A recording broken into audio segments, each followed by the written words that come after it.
Hi friends, मेरे digital classes में आप लोग का बहुत बहुत स्वागत करता हूं। तो फ्रेंड्स, तो यहाँ पे हम 2019 के प्रीवियस ईयर 2019 के प्रीवियस ईयर के यहाँ पे क्वेश्चन सॉल्व कर रहे हैं। 2021 और 2020 के मैंने कंप्लीट यहाँ पे CGPSC में क्वेश्चन पूछे हैं, उसको यहाँ पे वीडियो अपलोड हो चुका है। अगर नहीं देखे होंगे जाकर देख सकते हैं। अगर यहाँ से आप देख लेते हैं 2022 में कैसे टाइप का आपको तैयारी करना है, ये सब आपको पूरी जानकारी आइडिया हो जाएगी। इसलिए प्रीवियस ईयर का क्वेश्चन आपके हर एग्ज़ाम में देखना बहुत ही ज़रूरी है। प्रीवियस ईयर आप देखेंगे तब आपको जो एग्ज़ाम में क्रैक करने में आपको आसानी होगी। इसलिए प्रीवियस ईयर के क्वेश्चन लगाना बहुत ही ज़रूरी है। तो मैंने 2020 और 21 का कंप्लीट करा दिए। हमारा 2019 का यहाँ पे चल रहा है, ये हमारा तीसरा पार्ट है, दूसरा या तीसरा पार्ट है। अगर चैनल में नए होंगे चैनल को सब्सक्राइब करके रख लीजिएगा ताकि आप तक नोटिफिकेशन पहुँच पाए। तो चलिए स्टार्ट करते हैं आज के सेशन। देखते हैं, हम 30 क्वेश्चन तक कवर किए थे। तो महात्मा गांधी द्वारा दक्षिण अफ्रीका में प्रकाशित समाचार पत्र का नाम क्या है? तो the Indian opinion, national Herald, leader, the Pioneer. तो इसका सही ऑप्शन हो जाएगा ए ऑप्शन। याद रखिए, द इंडियन ओपिनियन या महात्मा गांधी द्वारा दक्षिण अफ्रीका में प्रकाशित समाचार पत्र का नाम था। तो याद रखिए, महात्मा गांधी द्वारा दक्षिण अफ्रीका में प्रकाशित समाचार पत्र है जिसका नाम है द इंडियन ओपिनियन। आपके 2019 के CGPSC में क्वेश्चन पूछा गया है, तो इसका PSC द्वारा ए ऑप्शन लिया गया है। अगला क्वेश्चन देखते हैं, आगरा नगर की स्थापना किस शासक ने की है? तो आपके हिस्ट्री के क्वेश्चन है। तो सिकंदर लोदी, अकबर, फिरोज तुगलक या डी है शाहजहां। तो इसका सही ऑप्शन हो जाएगा ए ऑप्शन। सिकंदर लोदी ने आगरा ये नगर की स्थापना इन्होंने की है। तो इसी तरह इसका ए ऑप्शन यहाँ पे सही हो जाएगा। अब PSC द्वारा इसका ए ऑप्शन लिया गया था। अगला क्वेश्चन तरफ बढ़ते हैं। दुसरोजा पत्रिका राष्ट्रीय आंदोलन के दौरान किसने प्रारंभ की थी? तो मोहम्मद अली जिन्ना ने, अब्दुल गफ्फार खान ने, लाला लाजपत राय ने या डी बाल गंगाधर तिलक ने। तो इसका सही ऑप्शन हो जाएगा बी ऑप्शन, अब्दुल गफ्फार खान। इन्होंने दुसरोजा पत्रिका राष्ट्रीय आंदोलन के दौरान इन्होंने प्रारंभ की थी। तो इसका PSC द्वारा आंसर लिया गया था, बी ऑप्शन को लिया गया था, अब्दुल गफ्फार खान, जिसको इन्होंने प्रारंभ की थी इस राष्ट्रीय आंदोलन के पत्रिका को, दुसरोजा को। तो याद रखिए नाम को। तो इसका बी ऑप्शन PSC द्वारा आंसर दिया गया। अगला क्वेश्चन है, कच्छ वनस्पति का सुंदरवन निम्नलिखित में से किस राज्य में स्थित है? तो गुजरात, पश्चिम बंगाल, उड़ीसा, आंध्र प्रदेश। तो इसका सही ऑप्शन हो जाएगा बी पश्चिम बंगाल। तो कच्छ वनस्पति जो सुंदरवन कौन से राज्य में स्थित है? तो आपके पश्चिम बंगाल राज्य में स्थित है। तो PSC द्वारा इसका आंसर बी ऑप्शन लिया गया। याद रखिए, कच्छ वनस्पति जो सुंदरवन है कहाँ कौन से राज्य में स्थित है? तो आपके पश्चिम बंगाल कोलकाता में स्थित है। इसका बी ऑप्शन PSC द्वारा आंसर लिया गया, याद रखिएगा। अगला क्वेश्चन देखते हैं, मध्य प्रदेश का मलाज खंड निम्नलिखित किस खनिज के उत्पादक में देश में सर्वप्रथम अग्रणी स्थान में है? तो लौह अयस्क, मैग्नीज, तांबा अयस्क, बॉक्साइट।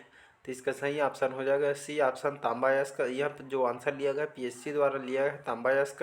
तो जो तांबा अयस्क है मध्य प्रदेश के जो मलाज खंड है, यह तांबा अयस्क के लिए, इस खनिज के लिए उत्पादक में देश में अग्रणी स्थान पर है। तो याद रखिए तांबा अयस्क PSC द्वारा इसका आंसर लिया गया है। अगला क्वेश्चन है, निम्नलिखित कौन सा लौह इस्पात संयंत्र लौह अयस्क और कोयला क्षेत्र पर न होकर दोनों के लगभग मध्य में स्थित है?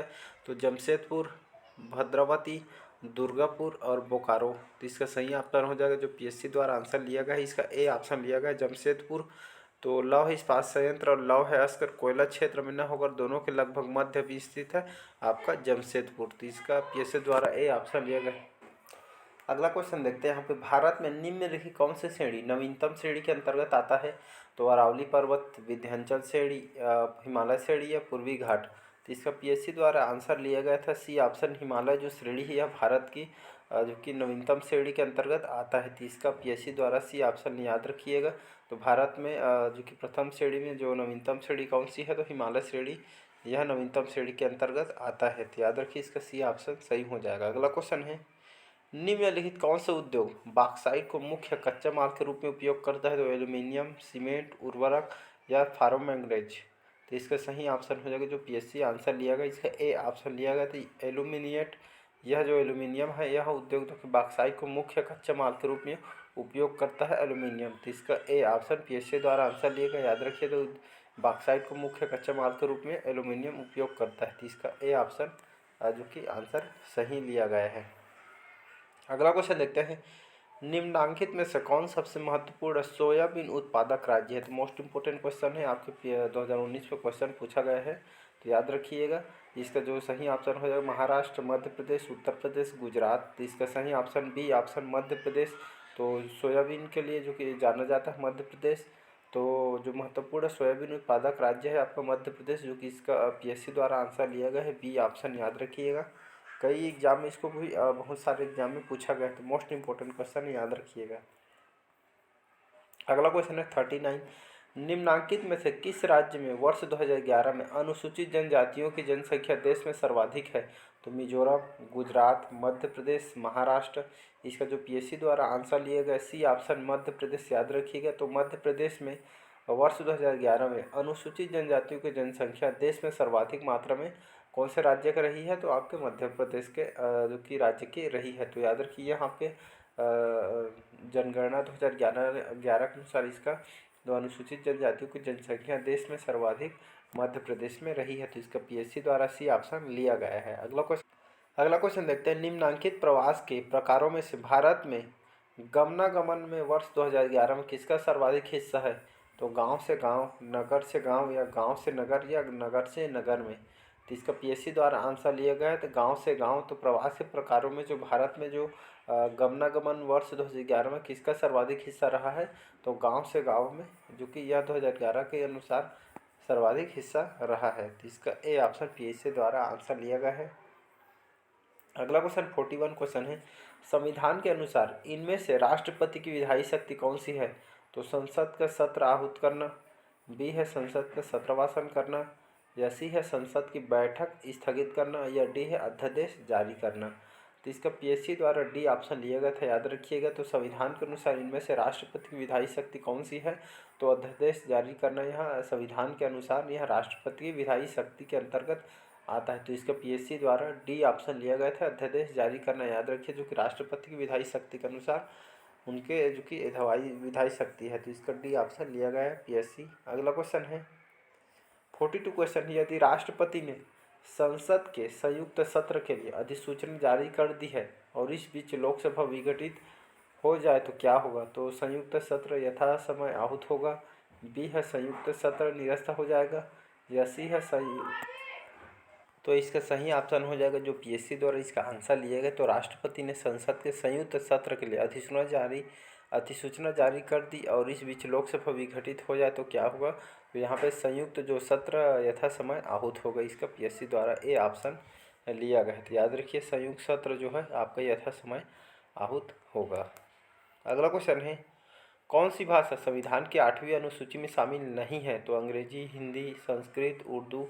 तो इसका जो पीएससी द्वारा सही आंसर लिया गया है ए ऑप्शन लिया गया था। याद रखिए अंग्रेजी भाषा यह संविधान की 8वीं सूची में शामिल नहीं है। तो संविधान के आर्टिकल 9 में आर्टिकल 8 में यहाँ पे इस अनुसूची में शामिल नहीं की है अंग्रेजी भाषा को। बाकी इसमें भारतीय संविधान की जो 8वीं अनुसूची में हिंदी, संस्कृत और उर्दू को उसमें शामिल किया गया, बाकी इसको अंग्रेजी को शामिल नहीं किया गया। तो याद रखिएगा पीएससी द्वारा इसका ए ऑप्शन लिया गया है। अगला क्वेश्चन है, धन विधेयक को कौन प्रमाणित करता है? तो राष्ट्रपति, उपराष्ट्रपति, स्पीकर या मंत्रिपरिषद।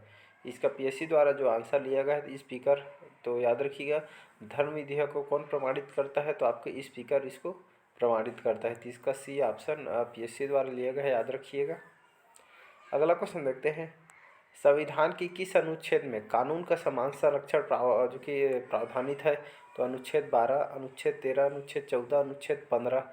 तो संविधान के आपका अनुच्छेद जो 14 है, इस अनुच्छेद में कानून का समान संरक्षण प्रावधानित किया गया है। तो याद रखिए इसके पीएससी द्वारा सी ऑप्शन लिया गया अनुच्छेद 14, आर्टिकल 14 को, संविधान की इस आर्टिकल को यहाँ पे कानून का समान संरक्षण प्रावधानित किया गया है आर्टिकल 14 को। तो याद रखिएगा इसका सी ऑप्शन पीएससी द्वारा आर्टिकल 14 आंसर लिया गया है। अगला क्वेश्चन है 46 क्वेश्चन है, संविधान के अनुच्छेद 26 में धार्मिक कार्यों के प्रबंध की स्वतंत्रता पर क्या प्रतिबंधित लगाया गया है? तो लोक व्यवस्था, राष्ट्रीय सुरक्षा, शिक्षा, सदाचार, स्वास्थ्य या धर्मनिरपेक्षता। तो इसका जो पीएससी द्वारा आंसर लिया गया डी ऑप्शन याद रखिएगा। तो संविधान के अनुच्छेद 26 में धार्मिक कार्यों के प्रबंध की स्वतंत्रता पर जो कि यहाँ पे प्रतिबंध लगाया है। तो इसमें कहाँ कहाँ प्रतिबंध लगाया है, तो याद रखिए इसका डी ऑप्शन सही हो जाएगा। आपके लोक व्यवस्था, उसके बाद आपका सदाचार, इसके बाद आपका स्वास्थ्य और उसके बाद आपका शिक्षा आ जाएगा। तो इसका डी ऑप्शन सही हो जाएगा, याद रखिएगा। अगला क्वेश्चन देखते हैं। संविधान के किस अनुच्छेद में वयस्क मताधिकार को मान्यता दी गई है? तो अनुच्छेद 324, अनुच्छेद 325, अनुच्छेद 326 या अनुच्छेद 327। इसका जो पीएससी द्वारा आंसर लिया गया है सी ऑप्शन, याद रखिए अनुच्छेद 326। संविधान की इस आर्टिकल में या अनुच्छेद में वयस्क मताधिकार को मान्यता दी गई है। तो अनुच्छेद 326 याद रखिए। इस संविधान में संविधान के आर्टिकल 326 में इसमें वयस्क जो कि मताधिकार को मान्यता दी गई है। तो इसका पीएससी द्वारा सी ऑप्शन लिया गया है। अगला क्वेश्चन है। अगला क्वेश्चन देखते हैं। भारत का आर्थिक सर्वेक्षण संबंधित है तो योजना आयोग से, रिजर्व बैंक ऑफ इंडिया से, या वित्त मंत्रालय से, या वित्त आयोग से। इसका पीएससी द्वारा जो आंसर लिया गया सी ऑप्शन लिया गया, याद रखिए वित्त मंत्रालय से। तो भारत का जो आर्थिक सर्वेक्षण संबंधित है, किससे संबंधित है आर्थिक सर्वेक्षण? तो आपके वित्त मंत्रालय से संबंधित है। इसका पीएससी द्वारा सी ऑप्शन लिया गया। तो याद रखिए भारत का आर्थिक सर्वेक्षण किससे संबंधित है? तो आपके वित्त मंत्रालय से संबंधित है। अगला क्वेश्चन है। आय का वितरण मापा जाता है तो फिलिप वक्र से, लॉरेंज वक्र से, या मार्शल वक्र से, या डी है लाफर वक्र से। तो इसका पीएससी द्वारा बी ऑप्शन लिया गया था आपके लॉरेंज वक्र से। तो याद रखिए आय का वितरण मापा जाता है आपके लॉरेंज वक्र से। तो इसका पीएससी द्वारा बी ऑप्शन लिया गया है। तो आय का वितरण कैसे मापा जाता है? तो आपके लॉरेंज वक्र के माध्यम से नापा जाता है। अगला क्वेश्चन देखते हैं। किस समिति के द्वारा धारा 88 के अंतर्गत मिलने वाली कर राहत खत्म करने की सिफारिश की थी? तो स्टॉकहोम समिति, चलैया समिति, रंगराजन समिति, या केलकर समिति। तो इसका जो पीएससी द्वारा आंसर लिया गया डी ऑप्शन केलकर समिति। तो केलकर समिति इसका सही आंसर हो जाएगा। तो इस समिति के द्वारा, जो केलकर समिति, इसके द्वारा समिति के द्वारा धारा 88 के अंतर्गत जो मिलने वाली कर राहत खत्म करने के यहाँ पे सिफारिश की गई थी। तो कौन सी समिति है? तो इसका केलकर समिति सही आंसर हो जाएगा। तो इसका पीएससी द्वारा डी ऑप्शन लिया गया था, याद रखिएगा।